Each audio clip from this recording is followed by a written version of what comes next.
I think we can all agree that memes that are entirely about doing a stereotypically Asian accent are completely dated and have no place on the modern internet. So despite the fact that I will be covering a meme in just a few seconds that is nothing but a portrayal of a stereotypically Asian accent, I will show my maturity by not a single time laughing out loud. Damn it! That's a lot of nuts! The ooh husband meme feels like vanilla ice cream after a 16-course meal. It feels like taking memes and humor back to its basis. We're not doing any sort of introspective anti-meme, no bone-hurting juice. There aren't 40 layers of irony that you'll only understand from a decade of being on the internet. No, this is the simplest flower that sprays water in your face, big clown shoes stomping across the stage. It's as easy as it gets. It's just a goofy Asian accent with a picture of an Asian woman, supposedly your wife, making fun of you because you spent too much money on video games. Oh, husband, you bought too many video games and now we're homeless.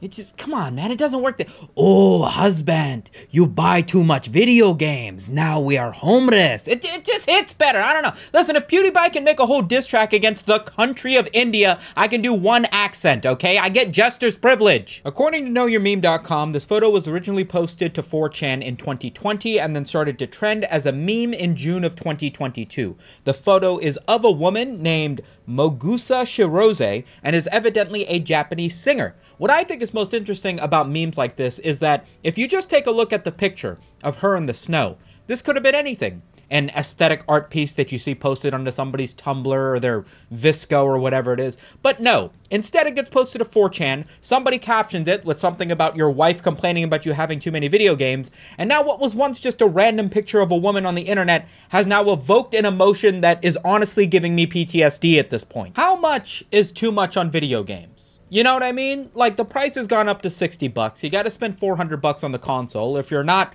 a pori, right, you'll end up building a gaming PC, and now you're thousands of dollars deep into something that you're basically just using to play Minecraft, which barely cost you any money in the first place, and you have thousands of hours in it. What am I spending all this money on DLC for? Square Enix just released the Kingdom Hearts bundle to Steam. Finally. You guys remember when they announced that they would be coming to the Epic Store or whatever, and the entire franchise was going to cost like $300 or something?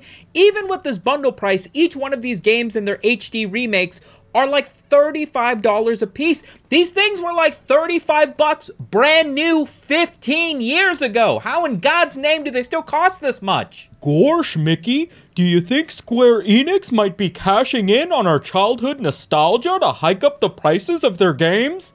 Sure do, Goofy! I want to kill myself! Ha ha! Speaking of spending so much money on video games that you end up homeless, they have finally released the Hall of Legends Event Pass, the $500 skin for Faker in League of Legends, and I can show it to you in my actual shop right now so we can get a real look at the prices. And here's the crazy thing.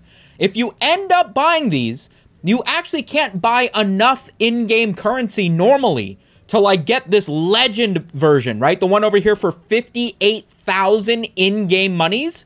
So now when you go to buy it, they've actually introduced three new bundles that'll let you spend $100, $250, or $420. So that is the confirmed final price if you want to get the dope-ass Faker Ahri skin. And I just want to point out that Faker has never used a skin in any of his international performances ever. Ahri's ban rate, the champion for whom you get the skin in League of Legends, now that it's released, is now banned almost twice as often by both teams, which is just everybody sort of rioting and trying to prevent anybody who did spend this stupid amount of money on an Ahri skin from ever being able to play her. And there's nothing I love more than watching gamers come together for something that ultimately doesn't even really matter.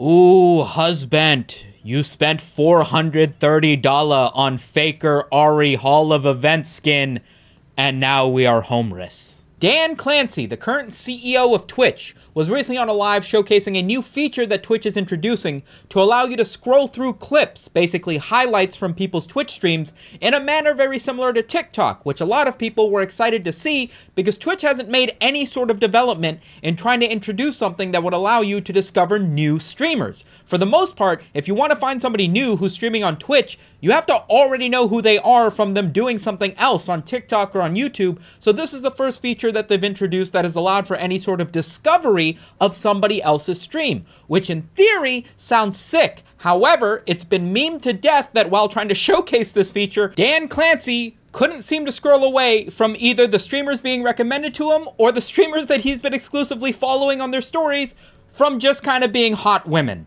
That's very nice. And now you have a clips feed. Okay? Mm-hmm. Suppose you want to check out the stories to see what you missed yesterday. You click there,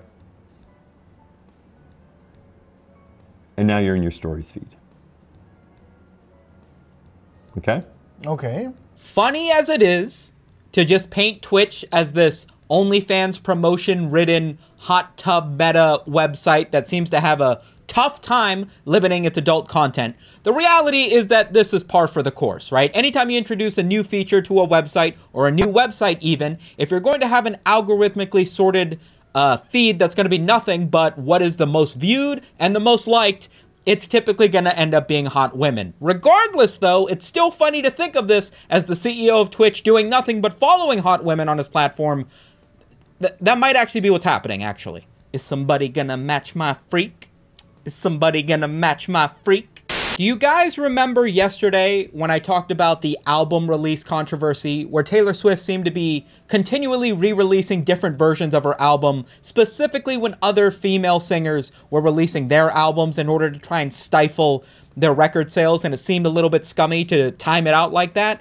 Well, one of the photos that I used was about Sabrina Carpenter, who I love the song Espresso, by the way, reaching 2 simultaneous spots on the US Top 100 Spotify list, and it turns out that a lot of people were making jokes that anytime somebody comes up like this, Taylor Swift would be releasing a new version of an album that she has already released. Well, guess what?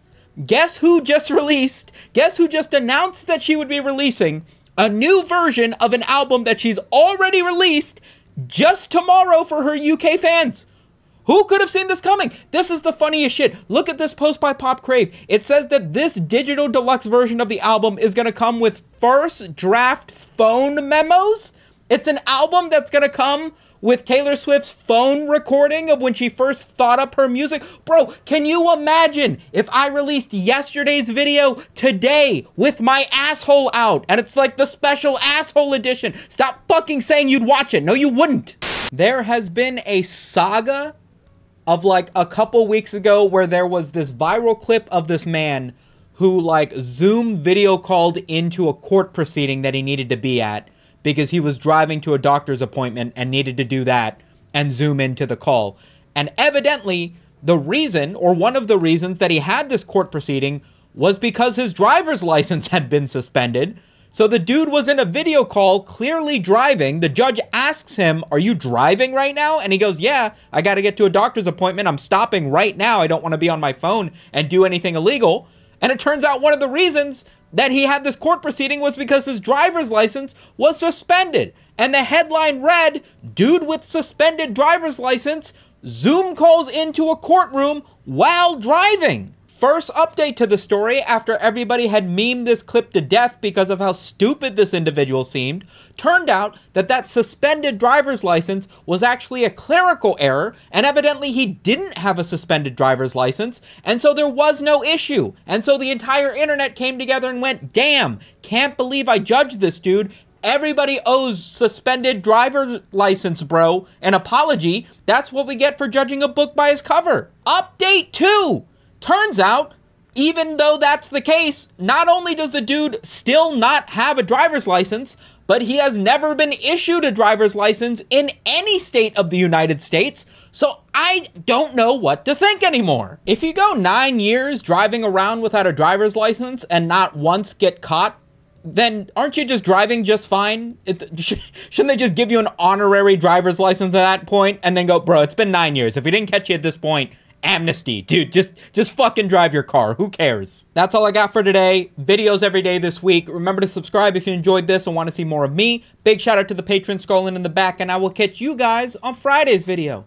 Fridays with Sumeto Media. It doesn't really roll off the tongue. Whatever, I'll think of something else. Shpisu.